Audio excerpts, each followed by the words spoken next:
Are you struggling to get engagement on your Instagram marketing? Today we have one of the world's top experts in Instagram marketing here, and she's going to share all of her tips, techniques, and hacks to take your Instagram marketing to the next level. Check it out.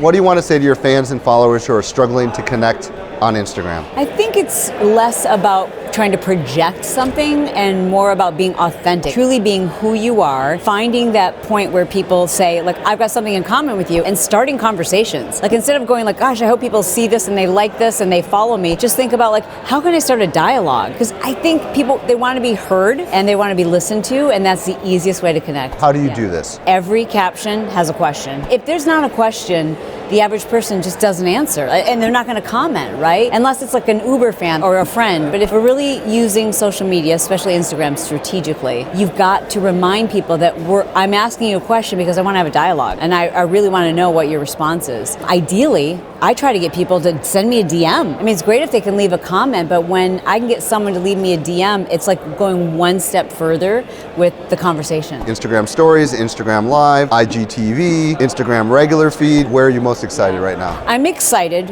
about whatever Instagram's excited about, because if they're excited about it, it's a new feature. It's intended to keep people on the platform longer. So if you pay attention to their new features, and even when they update existing features, now I'm working with Instagram instead of against them. An example of that is IGTV, right? Like, they're dumping so much money into the development of IGTV, and they're going to reward people who are on the platform using it by making certain that your content is seen. Here's an example. I took two IGTVs, very similar content, post them on the same day, different weeks. One week, I didn't use the new feature where you can put the preview on your feed, and got 3,000 views. The following week, everything pretty much the same, but I did use the feature where you can show the thumbnail in your feed, and nearly 60,000 views in less than 12 hours. It's taking advantage of what Instagram's telling you, like, this is a new feature, use it. What kind of content are you producing? I tend to produce a type of content there where it's like it's too long for a carousel. It's a little more in depth, and I start to think of it more like, what would I produce on YouTube? So that's where I'm trying to create content that's going to serve people, but I've also found that the stuff that's just really funny, it might not have anything to do with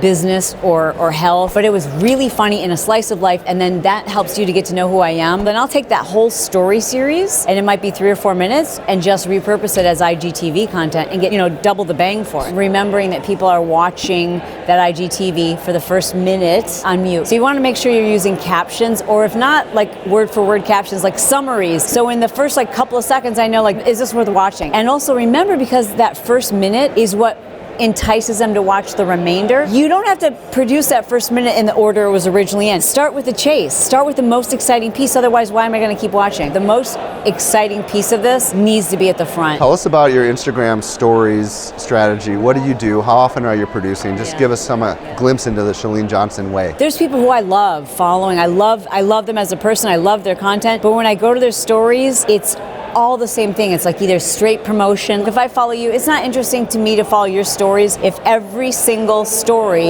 is a reshare of someone sharing your podcast. Now it's not serving me, now it's serving you. I think it's important that we not just use it to serve ourselves or as a tool of self-promotion. We've really got to give people content, so I use a variety. There's a formula there where it's like a piece of content that's really useful for the person who's following me because of that, because of marketing. For the person who's following me because of health, I'll give them that. The person who actually doesn't know me yet and they want to go a little deeper and know, what do I stand for that makes me stand out, that's unique? And then a mix of video, static, an image, if you will, or text. But here's the tip. Not everyone's really familiar with stories. So if you're putting text, it disappears within 6 seconds. You're writing this really long thing. They don't know to hold down to read the full text. This is a little hack. You hold the camera down and record a full 15 seconds. Then I place that image or text over the 15-second video. Now your viewer only sees it as 1 dash, not 10 dashes, and they have 15 seconds to view it. If I want to give my viewers a lot of content and they look at my story feed and they see all these little tiny dots across the top, it feels like a commitment. So if I can give